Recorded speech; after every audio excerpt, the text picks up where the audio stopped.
During my childhood, my family was like a drop of water in a vast river, never remaining in one location for long. We settled in Rhode Island when I was 8, and there we remained until I went to college in Colorado Springs. Most of my memories are rooted in Rhode Island, but there are fragments in the attic of my brain which belong to the various homes we had lived in when I was much younger. Most of these memories are unclear and pointless, chasing after another boy in the backyard of a house in North Carolina, or trying to build a raft to float on the creek behind the apartment we rented in Pennsylvania, and so on. But there is one set of memories which remains as clear as glass, as though they were just made yesterday. I often wonder whether these memories are simply lucid dreams produced by the long sickness I experienced that spring. But in my heart, I know they are real. We were living in a house just outside the bustling metropolis of New Vineyard, Maine, population 643. It was a large structure, especially for a family of 3.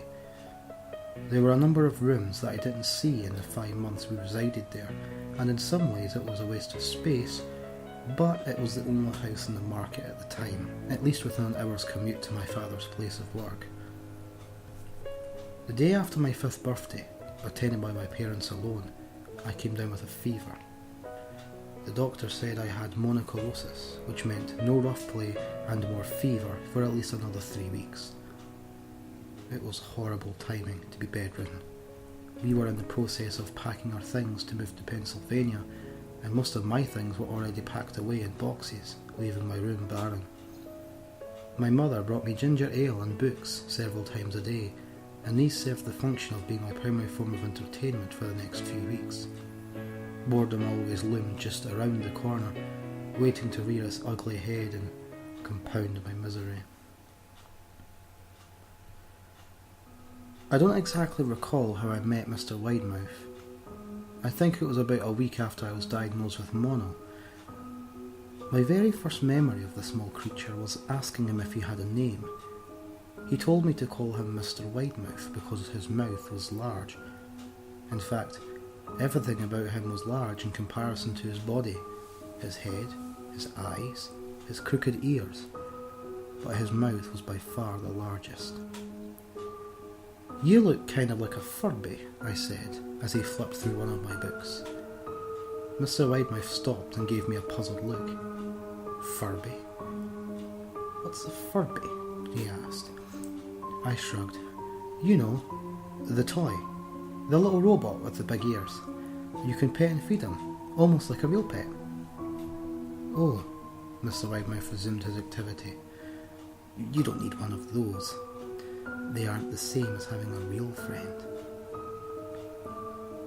I remember Mr. Widemouth disappearing every time my mother stopped by to check in on me. "I lay under your bed," he later explained. "I don't want your parents to see me because I'm afraid they won't let us play anymore." We didn't do much during those first few days. Mr. Widemouth just looked at my books, fascinated by the stories and pictures they contained. The 3rd or 4th morning after I met him, he greeted me with a large smile on his face. "I have a new game we can play," he said. "We have to wait until after your mother comes to check on you, because she can't see us play it. It's a secret game." After my mother delivered more books and soda at the usual time, Mr. Widemouth slipped out from under the bed and tugged my hand. "We have to go to the room at the end of the hallway," he said.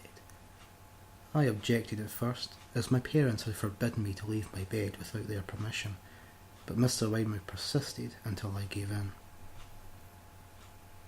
The room in question had no furniture or wallpaper. Its only distinguishing feature was a window opposite the doorway. Mr. Widemouth darted across the room and gave the window a firm push, flinging it open. He then beckoned me to look out at the ground below. We were on the 2nd story of the house, but it was on a hill, and from this angle the drop was further than 2 stories due to the incline. "I like to play pretend up here," Mr. Widemouth explained. I pretend that there's a big, soft trampoline below this window, and I jump. If you pretend hard enough, I bounce back up like a feather. I want you to try. I was a 5-year-old with a fever, so only a hint of scepticism darted through my thoughts as I looked down and considered the possibility. It's a long drop, I said. But that's all part of the fun.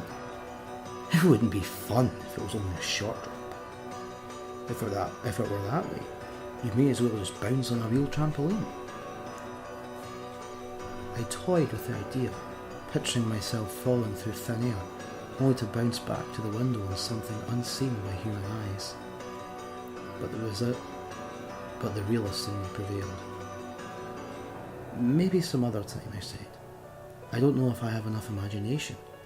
I could get hurt. Mr. Widemouth's face contorted into a snarl, but only for a moment. Anger gave way to disappointment. If you say so, he said. He spent the rest of the day under my bed, quiet as a mouse. The following morning, Mr. Widemouth arrived, holding a small box. I want to teach you how to juggle, he said. Here are some things you can use to practice before I start giving you lessons. I looked in the box. It was full of knives. My parents will kill me, I shouted, horrified that Mr. Widemouth had brought knives into my room, objects that my parents would never allow me to touch. I'll be spanked and grounded for a year. Mr. Widemouth frowned. It's fun to juggle with these. I want you to try it. Please. I pushed the box away. I can't. I'll get in trouble. Knives aren't safe, they're just thrown in the air. Mr. Widemouth's frown deepened into a scowl. He took the box of knives and slid on my bed, remaining there the rest of the day. I began to wonder how often he was under me. I started having trouble sleeping after that. Mr. Widemouth often woke me up at night, saying he put a real trampoline under the window, a big one that I couldn't see in the dark. I always declined and tried to go back to sleep, but Mr. Widemouth persisted. Sometimes he stayed by my side until early in the morning, encouraging me to jump. He wasn't so fun to play with anymore. My mother came to me one morning and told me I had her permission to walk around outside. She thought the fresh air would be good for me, especially after being confined to my room for so long. Ecstatic, I put on my sneakers and trotted out to the back porch, yearning for the feeling of sun on my face. Mr. Widemouth was waiting for me. I have something I want you to see, he said. I must have given him a weird look, because he then said, It's safe, I promise. I followed him to the beginning of a deer trail which ran through the woods behind the house. This is an important path, he explained. I've had a lot of friends about your age. When they were ready, I took them down this path to a very special place. You aren't ready yet, but one day I hope I can take you there. I returned to the house, wondering what kind of place lay beyond that trail. 2 weeks after I met Mr. Widemouth, the last load of our things had been packed into a moving truck. I would be in the cab of that truck, sitting next to my father for the long drive to Pennsylvania.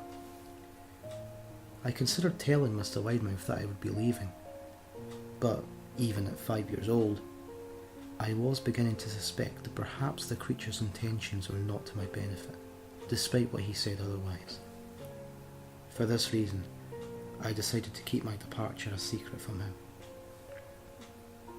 My father and I were in the truck at 4 a.m.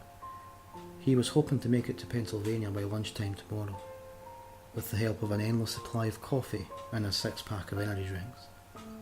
He seemed more like a man who was about to run a marathon, rather than one who was about to spend 2 days sitting still. Early enough for you? My father asked, with a hint of sympathy. I nodded and placed my head against the window, hoping for some sleep before the sun came up. I felt my father's hand on my shoulder. This is the last move, son. I promise.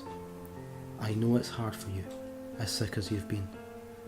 Once Daddy gets promoted, we could settle down, and you could make friends. I opened my eyes as we backed out of the driveway. I saw Mr. Widemouth's silhouette in my bedroom window. He stood motionless until the truck was about to turn onto the main road. He gave a pitiful little wave goodbye, steak knife in hand.